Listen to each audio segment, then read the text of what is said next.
तो गाइज, जैसा कि आपको पता है कि किरण बुक से चल रहा है आपका पैसेज। यहाँ हम लोग पहुँच चुके हैं आज पैसेज नंबर 2 पर। ये पैसेज नंबर 2 भी आपका एसएससी स्टेनो ग्रेड सी और डी में आया हुआ है, जैसे कि पहले वाला एग्जाम था। ये एसएससी स्टेनोग्राफर ग्रेड सी और डी 9/1/2011 में ही कह रहा है कि I use to have my meals at a vegetarian restaurant. मैं अपना मील यानी कि दोपहर का भोजन, या फिर मील मतलब भोजन को ही बोल देते हैं खाली, मैं लिया करता था एक वेजिटेरियन रेस्टोरेंट में। Here I met mister Albert West. यहाँ मैं मिला मिस्टर एल्बर्ट वेस्ट से। We use to meet in this restaurant every evening and go out walking after dinner. इस रेस्टोरेंट में हम लोग अक्सर मिला करते थे और शाम को वॉकिंग पर जाया करते थे। Mister West was a partner in a small printing concern. Mister West जो थे पार्टनर थे एक प्रिंटिंग कंसर्न में, छोटी सी प्रिंटिंग फैक्ट्री थी यहाँ पे, उसमें। He read my letter in the press about the outbreak of the plague and not finding me in the restaurant felt uneasy. उन्होंने मेरा एक लेटर पढ़ा प्रेस में ही अबाउट द आउटब्रेक यानी कि प्लेग के प्रकोप के बारे में, and not finding me in the restaurant felt uneasy, और जब मुझे उन्होंने रेस्टोरेंट में नहीं पाया तो थोड़ा सा उनको अजीब लगा। माई को workers and I had reduced over diet since the outbreak. मेरे सहयोगियों ने और मैंने अपने डाइट को थोड़ा सा कम कर दिया उस प्रकोप की वजह से। As I had long made it a rule to go on a light diet during epidemics. क्योंकि जैसे कि मैंने ये रूल बनाया हुआ था, ये महामारी के दौरान जो है हल्की डाइट लूँगा।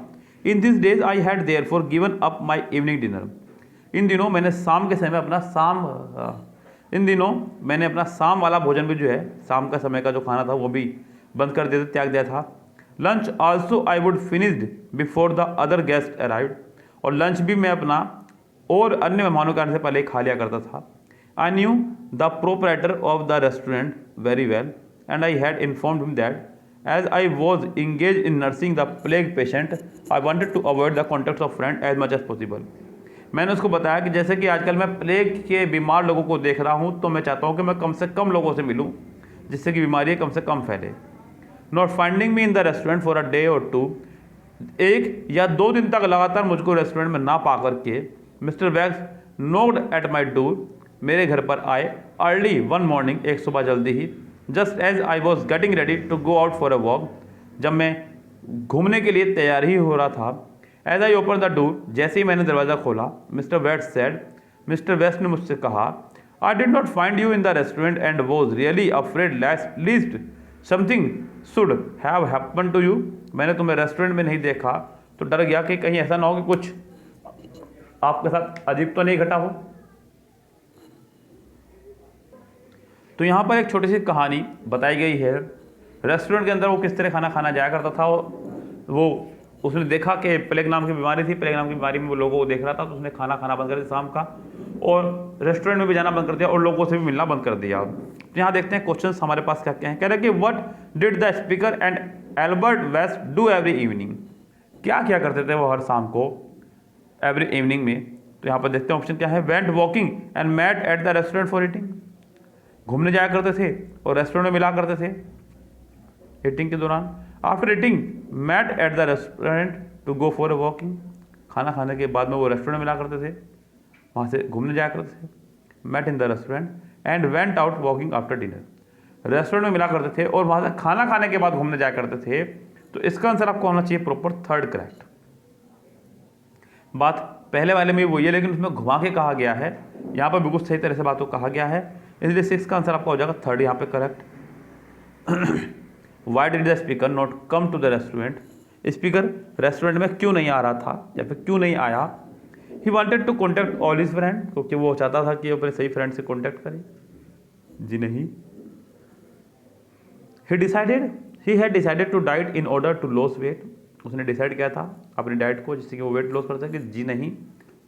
ही did not want to meet mister Albert and was avoiding him. Albert से नहीं मिलना चाहता तो उसको अवॉइड कर रहा था। जी नहीं। He was taking care of plague patient. क्योंकि वो प्लेग नाम की बीमारी से लड़ रहा था, इसलिए वो सावधानी बरत रहा था। तो इसका आंसर आपका हो जाएगा यहाँ पे fourth correct. Mister Albert West was. Albert West कौन थे। So considering to become a partner of the printing press, जी नहीं। A partner in a small printing press, बिल्कुल। अ पार्टनर, जी नहीं। कंसर्न अबाउट प्रिंटिंग, जी नहीं। इसका आंसर आपको हो जाएगा सिर्फ और सिर्फ, सॉरी माफी चाहूँगा, सिर्फ और सिर्फ सेकंड यहाँ पे करेक्ट। यस, चलिए। Why did mister Albert West knock at the speaker's house? Albert West speaker के घर पर क्यों गए थे? To go out walking with speaker, जी नहीं। To make him a partner in the printing press, उसको प्रिंटिंग प्रेस का पार्टनर बनाने के लिए, बिल्कुल भी नहीं। To word contact with friends, बिल्कुल भी नहीं।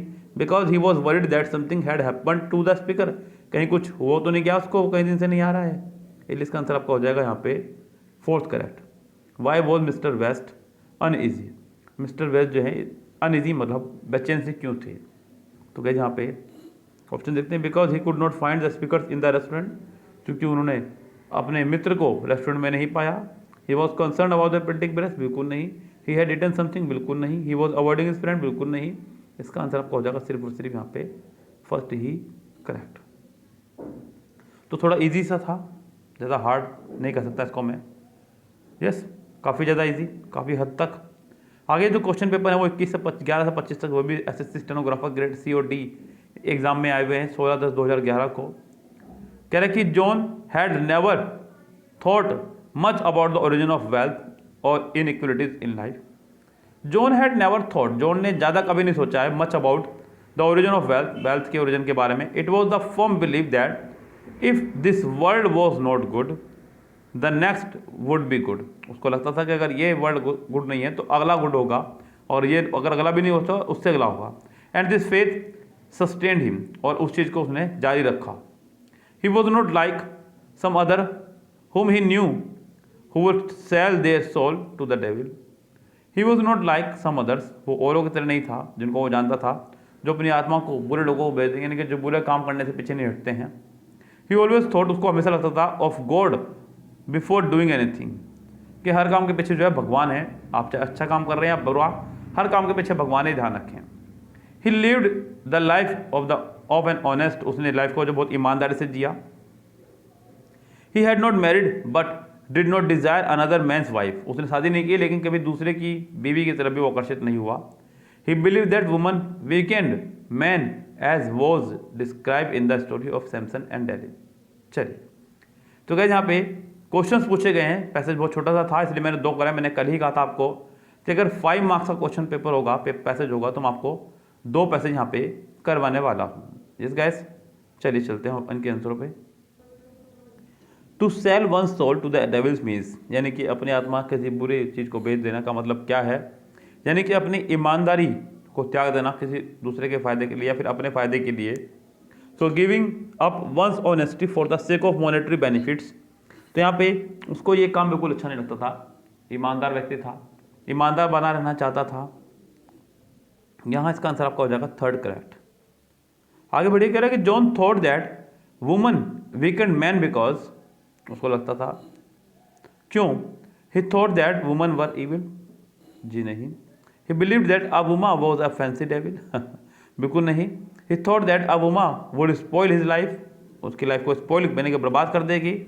ही was convince that what the story of Samson and Delilah's illustrate is correct, ये उसने कहानी पढ़ी थी। He believe that woman weakened man as was described in the story of Samson and Delilah's, उसने Samson और डेलिया नाम की कहानी में जो कहानी पढ़ी थी महिलाओं के बारे में, उसको तब से ऐसा लगने लगा। तो यहाँ पे इसका आंसर आपका हो जाएगा फोर्थ करेक्ट।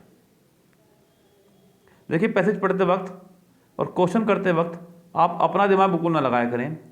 सेम ऐसे ही रीजनिंग की बात होती है, रीजनिंग में भी ऐसी है बच्चों, यहाँ पे भी आपको अपना दिमाग का इस्तेमाल बिल्कुल नहीं करना है। जैसा उसने किया है आपको डिट्टो वैसा करना है बस।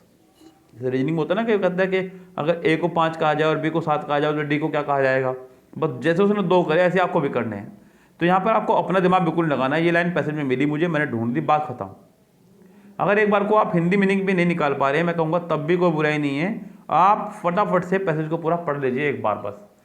अगर आपने पैसेज को पढ़ना भी सीख लिया एक बार बहुत तेज़ी से, ऐसे इससे क्या फ़ायदा होगा? आपको एक बार ये पता चल जाएगा पैसेज के अंदर बात किस चीज़ की हो रही है। अगर कोई हार्ड वर्ड पैसेज के अंदर है तो आप उसको अंडरलाइन कीजिए, चाहे तो उसको एक तरफा लिख भी लीजिए किसी पेपर वगैरह पर। आपको जो भी हार्ड वर्ड लग रहा है, देखिए आपको भले लगता हो कि चीज़ों में टाइम लगता है, लेकिन भले ही टाइम लग रहा हो, लेकिन यहाँ पे आपका पैसेज जो है फुल मार्क्स देकर जा सकता है 10 में 10, ये ध्यान रखें, क्योंकि इसमें किसी ग्रामर की कोई जरूरत नहीं है, किसी एक्सपीरियंस की जरूरत नहीं है, बस आपका हल्की सी मेहनत जरूरी है यहाँ पर, कुछ नहीं।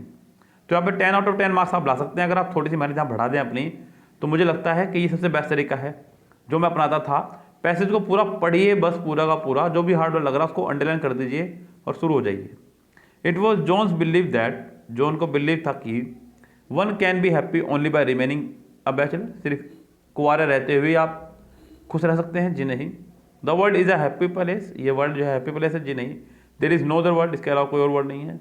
One must lead an honest life, बिल्कुल।